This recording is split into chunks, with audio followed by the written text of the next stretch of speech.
by Dan RalphThe Canadian PressMon, June 25, 2018. Don't expect General Manager Jim Popp to make wholesale changes following the Toronto Argonauts' 0-2 start to their season. The Calgary Stampeders thumped Toronto 41-7 on Saturday night in a rematch of last year's Grey Cup, which the Argonauts won 27-24. The lopsided loss came after Toronto's season-opening 27-19 road defeat to the Saskatchewan Roughriders. Toronto Argonauts general manager Jim Popp is unruffled by the team's 0-2 start, which includes defeats against both teams, Saskatchewan and Calgary, that it vanquished during its 2017 Grey Cup run. "We just haven't performed as well as we wanted to," says Popp, whose club has a bye week ahead of a matchup against Edmonton at BMO Field on July 7. Johnny Sokolowski, Getty Images. "If we made any change it would be very minimal, if any," Popp said Monday.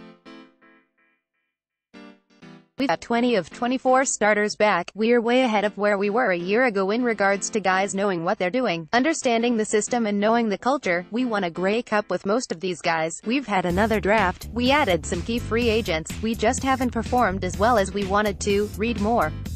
Argos quarterback Ricky Ray's injury reminder of risk. CFL players face Argonauts lose Ricky Ray and home opener to Stampeders. Argonauts QB Ricky Ray passes concussion testing. The Argos hired Popp and head coach Mark Trestman a little more than 3 months before the start of the 2017 regular season.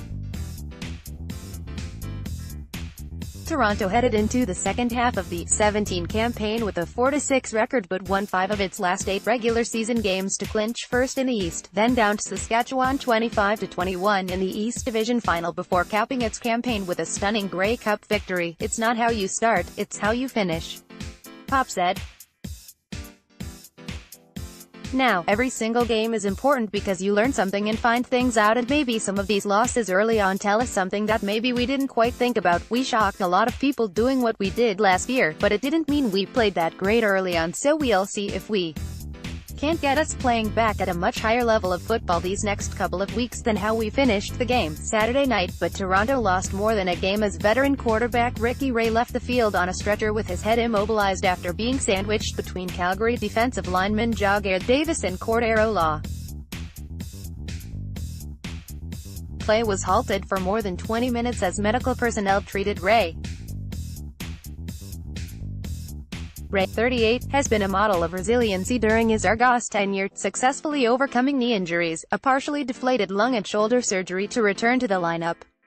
But watching a respected future Hall of Fame player leaving the field strapped down on a stretcher was certainly concerning to fans as well as players and officials on both teams.